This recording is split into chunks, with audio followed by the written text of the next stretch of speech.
तो हे हेलो जय जगन्नाथ सांग मैंने मुझे चिन्मय स्वागत करुच्ची आपन को आउ एक जबरदस्त ब्लॉग को। तो सांग मैंने आपण मैंने मोमो खाइक भल पाती कि जदि हाँ कमेंट निहा जनातु जदि नाई सेटा भी जनातु। तो सांग मैंने एमती चीज लगी आम दी भाई भाजी गोटे भल मोमो खाइबा लगी भल कथा आसो आ बंटे ना नमती तो हो पार ना। सांग मैंने मु तो माने सालेपुर सबसे बेस्ट मोमो आमर बंटे पाखे मिले। आप भिडियो देखु आ मत कहतु कौन पे एटा बेस्ट बोली। चलो सांग भिडियो फास्ट देखा।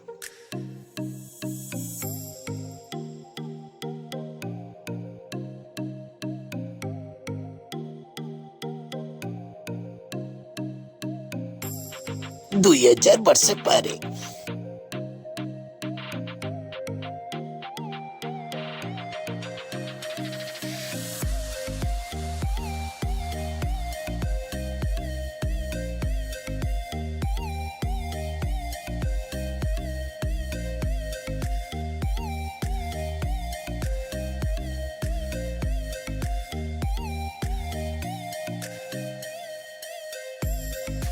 फाइनाली 2-3 वर्ष पर आमर कौन करते ना मोमोटा रेडी हो जाए। हाँ सांग मैंने केमी लगे आपको ये भिडटा निश्चित आप जनइबे। सांग मैंने गोटे इंटरेस्टिंग कथा भितर कौन जानते मुझे मोमो सागर पियाज के आड कर खाई ना जाए मुझे फास्ट टाइम बंटे पर देखुची जे पियाज एथ आड हो। सांग मैंने भिडियोटी आपको केमी लगे निहाती कमेंट बारे जनइबे।